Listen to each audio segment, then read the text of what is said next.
Think of a specific summer from childhood. Maybe you were 8 or 9.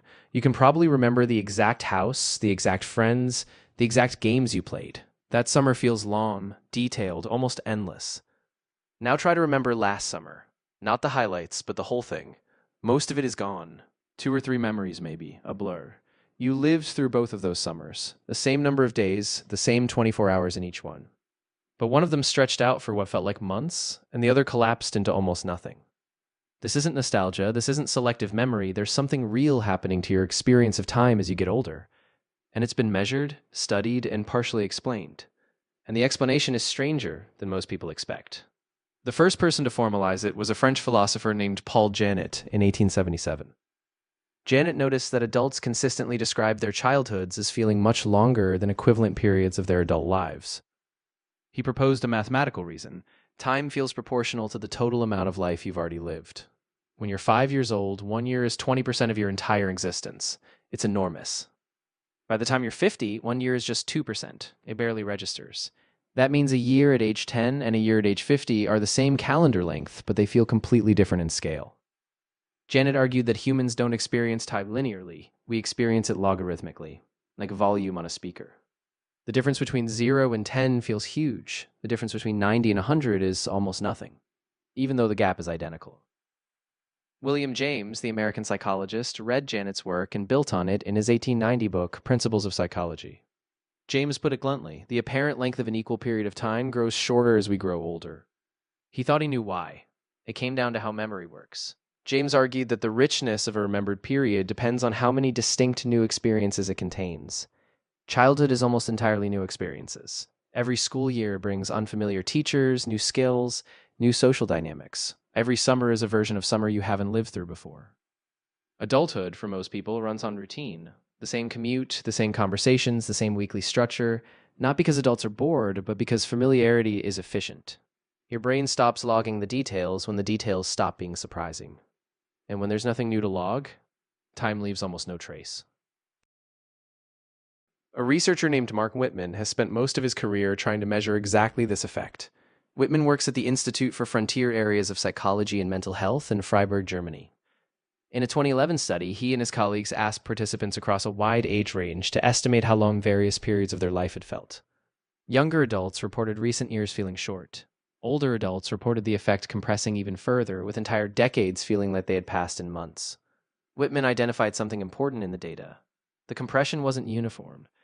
Periods of high engagement, learning, or emotional intensity consistently felt longer in memory, even if they hadn't felt long while they were happening. This is what Claudia Hammond, a British science journalist and broadcaster, calls the holiday paradox. Hammond described it in her 2012 book Time Warped. The paradox works like this. A week of vacation filled with new experiences, new places, and unexpected events tends to feel fast while you're inside it. But when you look back on it a month later, it feels long, dense, full of content.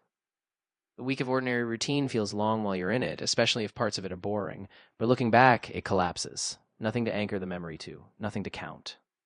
This is the core problem with time as you age. It's not that the weeks get shorter, it's that more and more of them fail to leave a trace. The psychologist Steve Taylor at Leeds Beckett University has studied people who report time slowing down during high-intensity or crisis situations. A car accident that lasted 2 seconds felt like minutes. A first encounter in an unfamiliar city felt like hours. His research, published in 2007, pointed toward attention as the key variable. The more focused your attention, the more information your brain encodes per second. And the more encoded, the more that period seems to stretch in memory. Children, by default, are paying attention almost constantly. Everything is unfamiliar enough to require it. Adults have optimized most of their environment into background noise. That optimization is useful, but it has a cost measured in time you will remember. Christian Yates, a mathematician at the University of Bath, modeled this in 2016.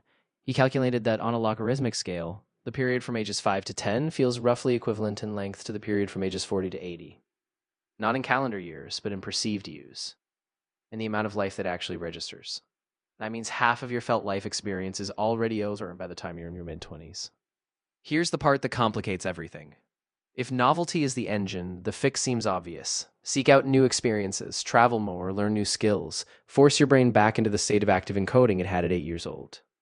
And to some extent, it works. People who actively seek novelty do report richer memories and denser feeling periods of time. Wittmann's own research suggests that mindfulness practices, which train attention and force moment-to-moment awareness, can slow subjective time down. But there's a limit that no one has fully explained. Neurologist David Eagleman at Stanford University has studied time perception from inside the brain. Eagleman's work shows that the brain doesn't have a single clock. It has multiple timekeeping systems running in parallel, each one sensitive to different signals: dopamine levels, body temperature, emotional arousal, metabolic rate. These systems can drift out of sync with each other, which is partly why time feels so different across different mental states. Eagleman's research also points towards something that Janet and James didn't have the tools to measure. Children's brains process sensory information at a higher rate than adult brains. They take in more frames per second effectively. A child walking into a new classroom is logging details at a rate an adult brain rarely matches outside of extreme situations. As neural firing rates slow with age, the brain may simply be receiving fewer distinct moments per minute. The clock on the wall says a minute passed, but your brain only registered 30 movements instead of 60. Time didn't move faster, you just experienced less of it. This is still a hypothesis. There's no clean way to measure subjective frames per second. Eagleman's work points toward it, but the mechanism isn't confirmed. What remains genuinely unresolved is why the acceleration feels so sudden to so many people. Most adults report noticing it sharply around their 30s. Not a gradual drift, but a moment where the year started moving in a way they hadn't before. Whether that reflects a real neurological threshold or simply the point at which the effect becomes undeniable, no one has been able to measure. The summer you were 8 is probably still in there somewhere. More detail than you can access, more hours than you can count. The full version of that time exists in your memory at a resolution your adult life rarely generates anymore. You didn't get fewer years, you got fewer moments that registered. And you can't go back and count the ones you missed.